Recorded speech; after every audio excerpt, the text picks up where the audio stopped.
Action was, who's the beanpole? This tall, thin guy with the big glasses, the notebook, and the pen. But, you know, it didn't take long before we realized his true value. And, you know, his value has always been there. It's not just our current newsroom feeling this loss. Mark worked with hundreds of people, including Leafs great Jim McKenney. When I first started out in broadcasting, Mark and I worked together. I was doing sports as a volunteer at Chum, and he was doing the news. And I couldn't believe how he could read a script. It was just like butter coming out of his mouth. You know, later on, I understood how very good he really was. Well, Mark was best known as being the voice of City TV and the host of our 11 o'clock show. For the longest time, he was also a reporter out on the street, working with our cameramen every day, cameramen who loved and respected him. Yeah, he actually helped me get the job. He actually tricked me into leaving a scene.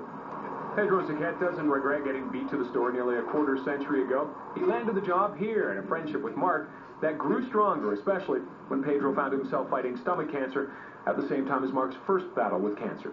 We helped each other through it, and he was actually a great help when I went through mine. Really miss it. Lad was able to tell police that he came to the Queen Street Mental Health Center here at Queen and Ossington to pick up his... Well, Mark made plenty of long-term friendships here, myself included. He was also quick to make new staff welcome. Barry Choi started working with Mark 6 years ago on The Night Show.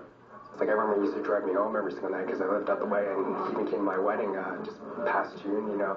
That was the day of the G20, but he made sure to come down because he knew it was important to me. I think I've gotten better looking as I got older. If you look at my high school pictures, I was a real geek. And while his professionalism is legendary and his warmth, also legendary his sense of humor and the ability to laugh at himself, including about his beloved snowblower, which he bought the year it didn't snow. Choppy, but every time it was even going to snow a little bit, we made up this little graphic with Mark actually blowing snow. Here he is racing through blowing snow, and every time it came on the air, he absolutely loved it. He said, "Oh, where's me blowing the snow?" And we'd show it all the time. In fact, I was going to show it today on tonight's newscast. He was in love with that snowblower. He talked about it for weeks. I was like, can you cut it? Like, enough with the snowblower, Mark. Good evening. A wild ride in our city, and insurance adjusters aren't going to be too happy. Mark usually had the last word on The Late Show, but we'll let Catherine do that this time. There was nobody you wanted to be on TV with more than him because he was so good at it. And he made you feel so calm, and he made you look better.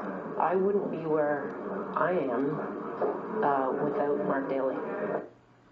Someone who worked in the newsroom with Mark for many years, Ontario Lieutenant Governor David Onley. Your Honor, thank you so much for being here tonight. And I know that you were very concerned about his health issues. You knew what was going on. Yeah.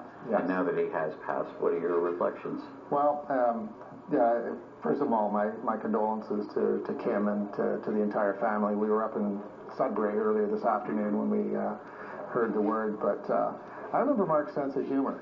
We were just talking about that in the break, and we had this routine where, of course, as the science and technology reporter, I covered all the space shuttle flights, and then it just seemed that when a plane crash occurred or something like that, Mark covered it. Mm-hmm. So our rule of thumb was, or his rule of thumb was, if it's above 35,000 feet, you cover it. If it's below 35, I cover it. You know, just an irreverent and sometimes inappropriate sense of humor, but totally appropriate for a newsroom. Yes.